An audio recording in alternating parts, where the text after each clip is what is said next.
안녕하세요. 이번 시간에는 그 수학 교육 과정이 역사적으로 점점 축소가 됐는데도 불구하고 학생들은 이제 수학을 많이 못하죠. 그리고 수포자들도 여전히 있는 상태죠. 자, 일단 그 수학 교육 과정의 축소의 방향은 두 가지로 진행이 됐는데, 첫 번째는 그 학습량이 많이 줄었습니다. 제가 고등학교 때만 하더라도 수학에서 배우는 내용들이 굉장히 많았어요. 근데 그 굉장히 많은 내용들이 점점 하나씩 없어졌죠. 뭐 로피타 정리도 사라지고, 벡터의 외적도 사라지고, 뭐 북소평면이라는 개념, 극형식, 1차 변환, 행렬, 굉장히 많은 것들이 점점 하나씩 없어졌습니다. 단원들이 없어지고 개념들을 줄이고 이렇게 하면서 수학 교육 과정이 축소가 됐었죠. 예를 들어 지금 같은 경우는 개념들을 많이 이제 없애고 학생들이 어려워하는 것들을 계속 빼다 보니까 구분구조법이라는 것도 없애게 됐고요. 구분구조법이 없다 보니까 정적분의 정의를 학생들이 이해할 수가 없어서 정적분의 정의를 바꿨죠. 미적분학의 기본 정의 2에 해당하는 내용을 정적분의 정의라고 바꿨습니다. 학생들의 학습 부담을 좀 줄여주기 위해서 이렇게 계속 바꾼 것이죠. 자, 이런 식으로 고등학교 때 배우는 수학, 뭐 초중고도 마찬가지겠죠. 같이 점점 줄였겠죠. 어려운 부분들을 줄여나게 하고 잘라나가고 이렇게 한 셈인데요. 근데 이렇게 수학 교육 과정이 점점 축소가 되면 이제 문제점들도 있죠. 대학교에 가면 아이들이 수학을 따라가기가 굉장히 힘들 것 같아요. 기본적으로 대학 수학을 배우기 위해서는 알아야 될 것들을 얘네들이 안 배우고 대학교로 가니까 대학교 수학 교수님들 입장에서는 아이들한테 수학을 가르치는 게 굉장히 난감할 거라는 생각이 듭니다. 그리고 두 번째는 뭐냐면 이렇게 실제 고교 수학에서도 학생들을 가르칠 때 이 개념을 설명하기 위해서 필요한 어떤 그런 개념들이 어렵다 그래서 빠지다 보니까 뭔가 어떤 개념을 설명할 때 힘들어요. 예를 들어 평행이동, 대칭이동이라고 고1 때 배우는 개념이 있는데 옛날에는 변환이라는 개념이 있었어요. 교육과정에. 그래서 변환이라는 개념을 이용해서 설명을 하면 논리적으로 잘 설명이 되는데 논리라는 것이 빠지다 보니까 평행이동, 대칭이동을 그냥 직관적으로만 얘기를 해줘야 되거든요. 그리고 뭐 집합이라는 것도 옛날에는 논리를 가지고 일일이 다 증명을 하면서 굉장히 명확하게 모든 집합의 성질이나 그런 것들이 증명이 됐다면 지금은 그런 것들이 교육과정에 다 빠져서 벤 다이어그램이라는 직관적인 그림을 가지고 이렇게 이해하는 방식으로 많이 바뀐 거죠. 두 번째는 대학 입시에서 배제되는 방식으로도 축소가 됐습니다. 그 수능에 출제되는 범위를 보면 예전에 한 2000년대 전에는 그 수능의 고1 과정이 출제가 됐습니다. 문과의 경우는 고1 과정에서 70%를 내고 그 다음에 고2, 고3의 과정에서 30%를 냈죠. 그리고 이과의 경우도 고1 과정에서 50%를 내고요. 그 다음 고2 과정에서 20%, 고3 과정에서 30%를 냈습니다. 이 정도로 옛날에는 고등학교 때 배우는 고1, 고2, 고3 과정에서 골고루 문제가 나왔고 특히나 이제 고1 과정이 굉장히 중요한 국민공통기본교육과정, 즉 9학년, 초등학교 1학년부터 중학교 3학년까지 9년 동안의 수학을 최종적으로 정리하는 10학년 과정이라고 해가지고 굉장히 중요한 과정으로 다뤄졌습니다. 그런데 이제 학생들의 학습 부담이 많다 그래서 고1 과정이 수능에서 배제가 된 것이죠. 그래서 고2하고 고3 과정만 가지고 수능에 출제가 되다가 그거조차도 양이 너무 많다 그래서 얼마 전에는 선택 과목 형태로 바뀐 거잖아요. 예전에 수능에서 이과에서는 뭐 미적분 그리고 확통, 기하 벡터 이런 것들을 모두 공부를 했어야 됐어요.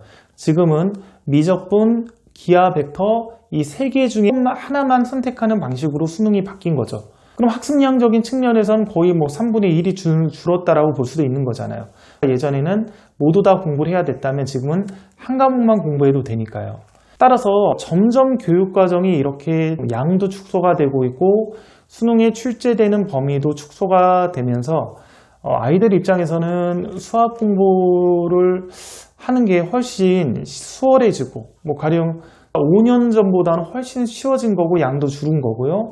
혹은 뭐 10년 전, 15년 전, 20년 전, 뭐 30년 전에 비해서도 엄청 양이 많이 줄은 건데 여전히 이제 수포자들도 많고 수학을 못하는 학생들도 많이 있는 거죠. 학생들을 지도를 오랫동안 저는 해봤고, 그리고 교육과정이 계속 축소되는 형태로 학생들을 계속 지도를 해봤죠.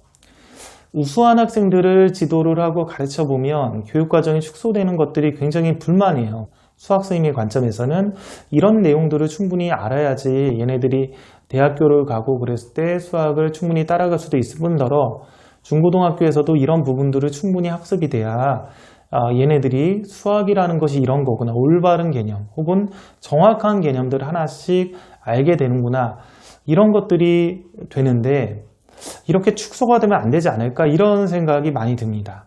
1에서 3등급 정도 학생들까지 가르치면요, 문제는 4등급에서 이제 9등급인 학생들을 가르치면 이렇게 교육과정이 축소되고 그래도 아이들은 여전히 어려워합니다. 수학을. 특히 고등학교 수학을 어려워하죠. 고등학교 수학부터는 4등급에서 9등급인 학생들은 거의 못 따라붙죠. 5등급에서 9등급인 학생들은 거의 수포자가 되고 5등급 정도는 약간은 수학을 공부하는 척까지나마 할 거예요. 6등급에서 9등급은 그냥 잠자겠죠. 포기하고 4등급은 그래도 포기는 안 하고 학원을 다니면서 꾸준히 공부는 하긴 하겠지만 수학 학습 능력의 어떤 이제 부족함에 의해서 고교 수학을 따라가는 것들을 굉장히 힘들어 하겠죠.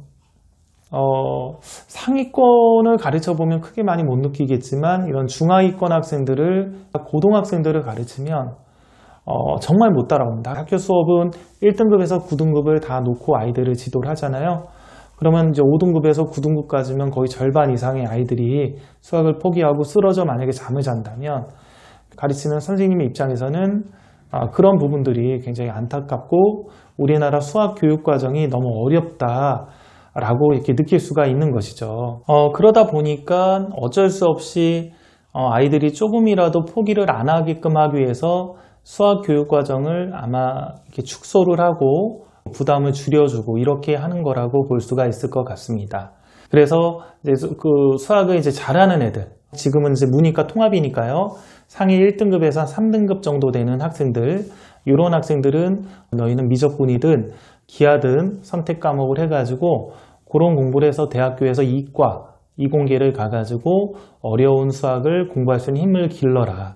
근데 굳이 그렇게 할 필요 없는 학생들 같은 경우는 확통을 선택을 해서 확통도 쉽게 출제를 어느 정도 할 테니 수학 포기하지 말고 공부하고 그 대신 너희들은 문과만 가거나 아니면 인서울의 중상위권 대학이 아닌 그 밑에 대학들 위주로만 진학을 해라. 그래서 공부를 열심히, 수학을 열심히 하고 많이 할 학생들은 좀 어렵게 공부를 하고 굳이 그러지 않을 사람들은 좀 쉽게 공부해도 되게끔 이렇게 선택 과목을 만들겠다.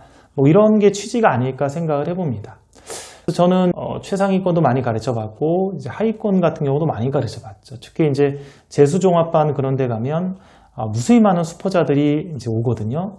그런 수포자들 같은 경우도 중학교 과정부터 아이들 어떻게 공부해야 되는지 해서 이렇게 지도도 많이 해봐가지고 이런 것들을 다 두루두루 고민을 하고 있는데, 우리나라 수학 교육 과정이 이런 중하위권 학생들의 관점, 4등급에서 9등급 학생의 관점에서는 수학을 따라가는 것 자체를 많이 힘들어합니다. 따라가는 마지막 집단을 4등급이라고 보면 돼요. 그러니까 4등급이니까 100분위 이론은 23에서 40%까지.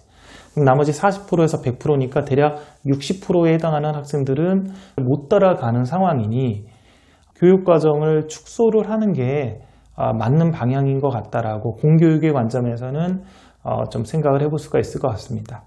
자, 여기까지 하겠습니다.